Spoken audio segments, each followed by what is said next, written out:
Sering capek nggak sih kalau misalnya jualan kalian itu hari ini untung, besok enggak, hari ini untung, besok enggak? Gimana sih caranya biar jualan atau bisnis kalian bisa sustain?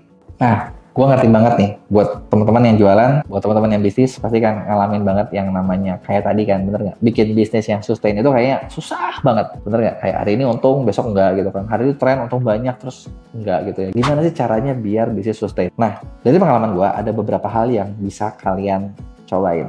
Yang pertama, kalau bisnis kalian mau sustain, kunci pertama adalah kita perlu fleksibel. Fleksibel tuh kayak gimana sih? Fleksibel tuh maksudnya adalah kita perlu bisa ngeliat gitu. Apakah hari ini yang dijual memang lagi laku, memang lagi sepi, atau emang udah nggak akan laku. Jangan ngotot, jangan maksa. Maksudnya gimana? Simpelnya gini.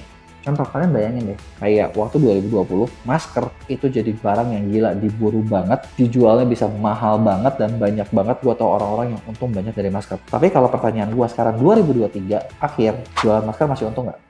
Kayaknya nggak, bener nggak? Di sinilah lu perlu fleksibel, jadi perlu lihat, kalau ini bisnisnya udah nggak ini, ya udah, jangan dipaksa terus, pindah, gitu. Jadi perlu bisa tahu antara kapan waktunya jangan pernah menyerah, sama bukan menyerah sih, tapi emang udah ngapain diterusin, emang udah nggak ada emasnya udah habis gitu loh. Jadi perlu cari yang baru. Nah, itu artinya apa? Kedua, lihat tren baru apa nih. Nah, tapi tren baru itu bukan berarti harus selalu ngikutin tren gitu. Karena yang namanya tren itu gantinya cepet banget, dan kalau misalnya kita gonta-ganti produk setiap ganti tren juga kayak capek banget dan susah juga gitu kan. Makanya lihat tren baru seperti apa, ada yang bisa kita tiru ya kita ambil, ada yang nggak bisa ya udah gitu. Karena ya yang namanya pasar itu selalu berubah, makanya kan harus fleksibel, harus bisa adaptasi.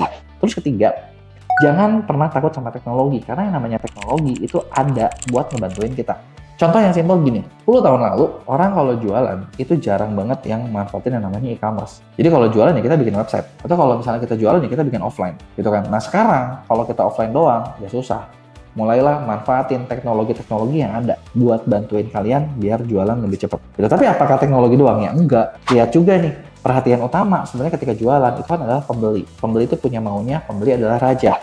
Jadi yang berikutnya, kalau mau bisnis kalian sustain, coba lihat pembelinya itu mau apa sih? Dengerin apa yang mereka mau. Jadi kalau misalnya kalian udah punya produk dan produknya ternyata udah nggak laku, ya udah, ngapain dipaksain? Cari yang lain. Karena pembeli nggak mau. Cari yang mereka mau. Dengan kita fokus sama pembeli, dengan kita ngerti pembeli, dengan kita tahu apa yang mereka mau, itu bakal jauh lebih gampang kita buat laku, kita buat sustain. Gitu kan. Nah, karena dengan pembeli itu, datanglah poin kelima. Jangan pernah berhenti inovasi. Jadi jangan puas, tapi jangan juga terlalu bikin produk baru terus. Karena kalau bikin produk baru terus capek juga kan, bener nggak? Jadi ya kalian perlu inovasi. Jadi misalnya gini, contoh aku punya produk gue udah basi deh misalnya. Kalau udah basi ya udah gue inovasi, gue coba cari bikin gimana caranya biar produk gue laku lagi. Ketika laku, nah kencengin penjualannya sekencang mungkin. Nggak usah bikin produk yang baru-baru banyak, tapi kalau udah punya winning ya udah gas terus. Tapi begitu ini udah mulai decline, disitulah kita mulai siapin lagi apa yang baru. Nah, selain inovasi apalagi nih? Nah, ada hal yang suka dilupain sama banyak pebisnis, yaitu jaringan dan kolaborasi. Maksudnya gimana?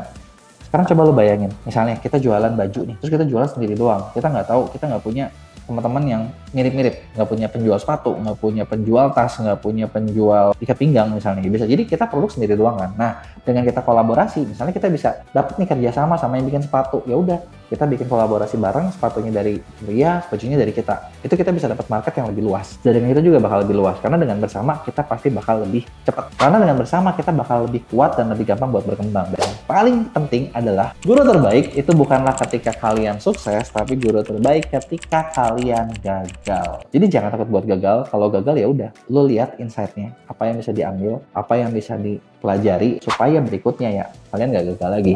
Jadi itu dia tadi 7 cara yang efektif yang bisa ngebantu bisnis kalian atau jualan kalian lebih sustain dan lebih cuan jangka panjang. Salam 1 juta pembeli.